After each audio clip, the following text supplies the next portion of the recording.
On Mother's Day, my son, a young, wealthy, and busy businessman, came to visit me, holding a bouquet as bright as the morning sun. He placed it on the table, looked at me with a gentle but distant expression, and said, "Mom, my wife still sends you $5,000 every month, right? I just want to make sure you're comfortable." I froze. My heart started pounding. $5,000?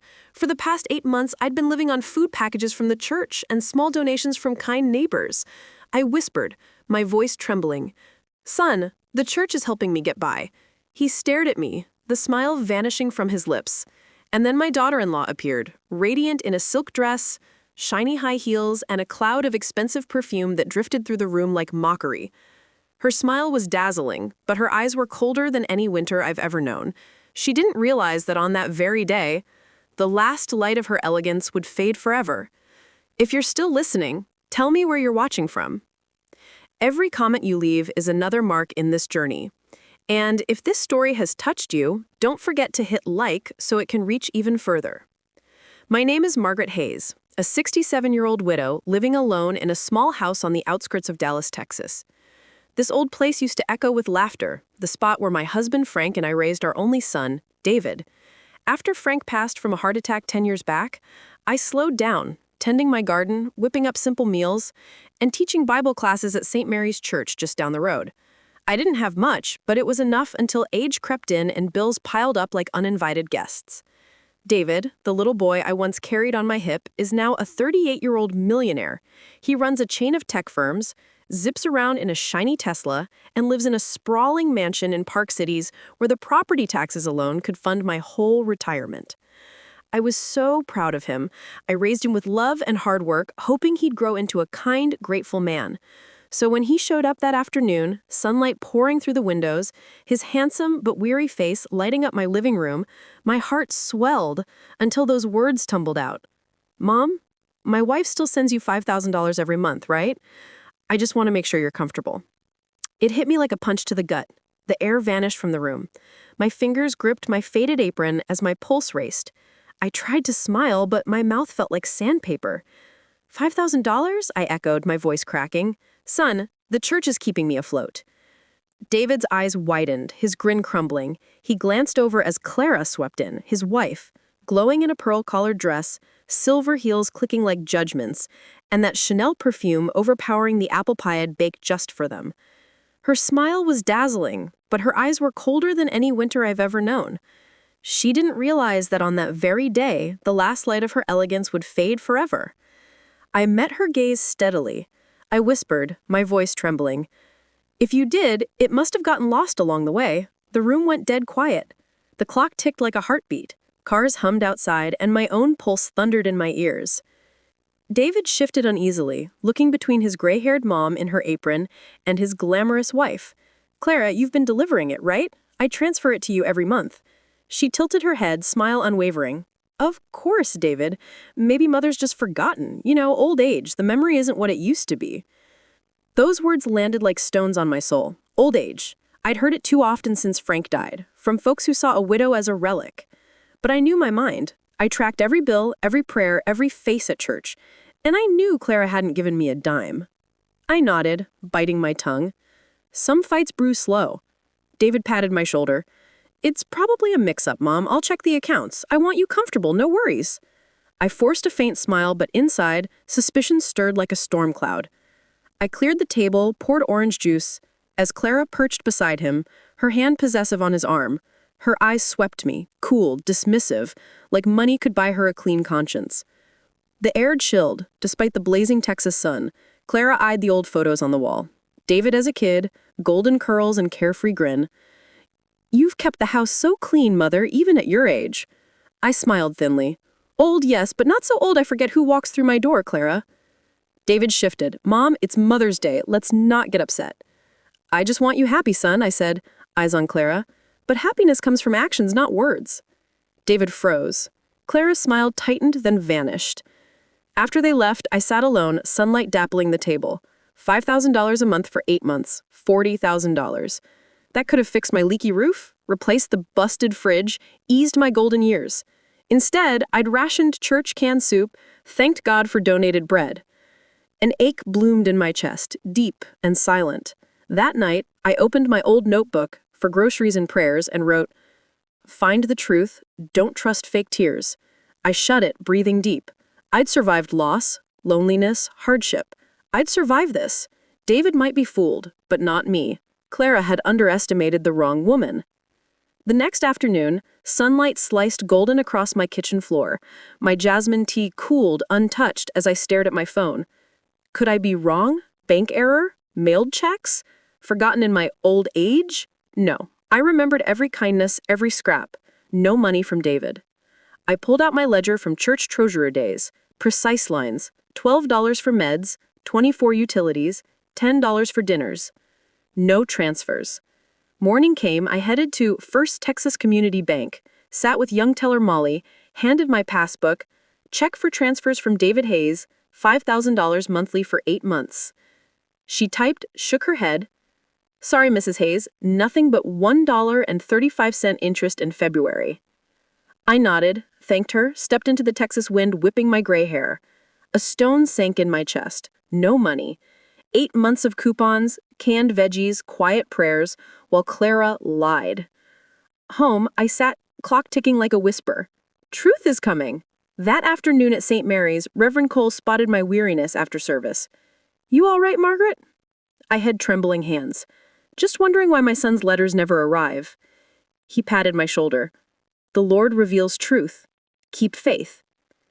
Faith wasn't enough, I needed proof. That night, in David's gifted leather notebook, I wrote, "If they're lying, law will make them confess." The words glowed under lamplight like a vow. From then, I documented dates, times, Clara's words. June 14, cake. Money send, banks delay, no proof. July 12, call.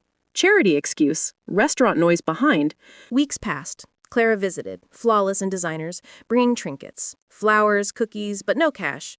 August, garden watering. Her Mercedes pulled up, lavender bunch in hand. "To relax, mother. Stress bad for memory." "My memory's fine, Clara. Fine enough to recall you never brought money." Face twitched, smile recovered. "I've sent it. Bank's fault." I checked. Nothing for 8 months. Silence. Sparrows hushed.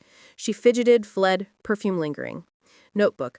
August 22nd. Lied, nervous, left early. Bitterness mixed with clarity. I wasn't frail. I'd survived. I'd reclaimed truth. Weeks later, bank's hint. "Different account in your name." Chill hit. Forgery. I'd accounted for companies. I'd spot it. Notebook reread under lamplight. Frank's face in mind. "Don't shout. Let truth speak." Morning church envelope to Reverend. "If I can't come, keep safe." Worried, he asked, "What are you doing?" "Preparing for truth." Homeward, heart lighter. Road ahead, tears, betrayal, but fearless. I'd reclaim $40,000 and respect. Sunset, porch, red horizon. Clara, wrong woman to fool. This old mom has lessons left. Next morning, lavender trimming, firm knock. Tall man, charcoal suit. Bennett, chief accountant, Hayes and Partners. Sandra mentioned my call. He entered, briefcase opened, folder of transfers, $5,000 each, recipient Clara Hayes. Ice water shock. Papers shook in hands. Who opened? Clara, forged ID. David authorize, likely unaware. Froze. Betrayal, humiliation. David knows? Doubt it. Trust too easily. Also, company card. Spas, jewelry, flights.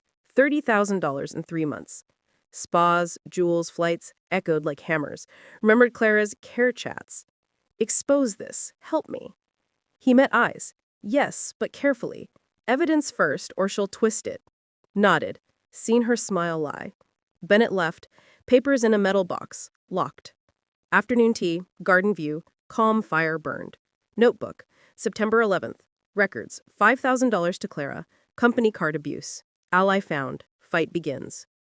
Clara forgot I read numbers. They'll speak. Slept sound. Dream. Bennett holding file. Clara retreating.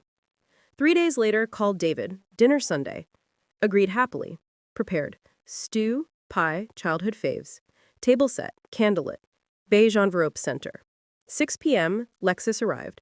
Clara overdressed, David with lilies. Chatted weather, garden, wine poured. Topic, trust, honesty. Pulled a sheet. Donations list. Look, son. Frowned. I've sent transfers. Slid statement. Recipient, Clara Hayes. Shock. Clara, mix-up, bank's error. Spa, $1,200? Bank's mistake? Laugh brittle. Name used accidentally. Door voice. No accident. Bennett entered. Clara paled. David. Who? Accountant. Investigated. Air froze. I faced Clara. Bennett verifies all. David to Clara. What is this? Borrowed. Pay back. Sigh. Forging my name. David shouted. Used for luxuries? Lied? Clara sobbed. Stormed out. Silence. Reverend. God lets guilty see reflection. To Clara. Needed respect, not money. Took from us both. Bennett to David. Files. Protect yours. David. Sorry, Mom. Fool. Mistake in betrayers, not trust. Everyone left. Cleared table. Ache lingered. Victory? Release. Court notice. Exploitation case. Amelia filed. Hearing morning. Gray sky. Clara pale. Lawyer nervous. David hollow-eyed. Amelia. 8 months, $40,000 misappropriated, forged docs, card abuse. Clara. Misunderstanding. Elderly forgetful. Boiled, but calm. Amelia. Journal proves sharp memory. Then it confirmed. Judge. Repay $40,000, no access, rehab program. Gavel struck. Clara sobbed. David turned away. Heart cracked. Justice severed family. Outside, rain. Lighter. But mother's heart fractured. Months quiet. No David. Understood healing. $40,000 arrived. Repaired home, rest to foundation. Grace hands. For exploited elders. Office in church basement. Helped widows, men, stories like mine. Reporters came. Declined. Healing private. Nights, candle by photo. Where are you, David? Forgiven Clara? Yes, but not forgotten. Autumn. Amelia. Funding secured. Proud, humbled. Stormy night knock. David, drenched, knelt sobbing. Sorry, stupid. Lifted him, dried hair. Forgiveness saves you. Clara gone, drained accounts, fled with man. Sadness, realized truth late.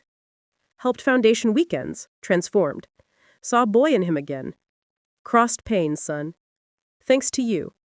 Not time healed, his change did. Wrote Clara a letter. Thank you. Taught me value of honesty and freedom. Forgave unchained. In box with memories. Foundation grew. Helped reclaim dignity. Journal final. Thief gone, lesson remains. Understood? Life leaves doors open. Year later, Texas Woman of the Year. Ceremony speech. Reclaim with truth. Justice begins with enough. Applause. David proud. Outside, rain, peace. Award not shine. Son's understanding was. Home, journal. Mother's victory. Teaching honesty. Life full, quiet. Thank you for listening. Share your story. Your voice helps. Like, subscribe. More tales of rising through justice. From Texas.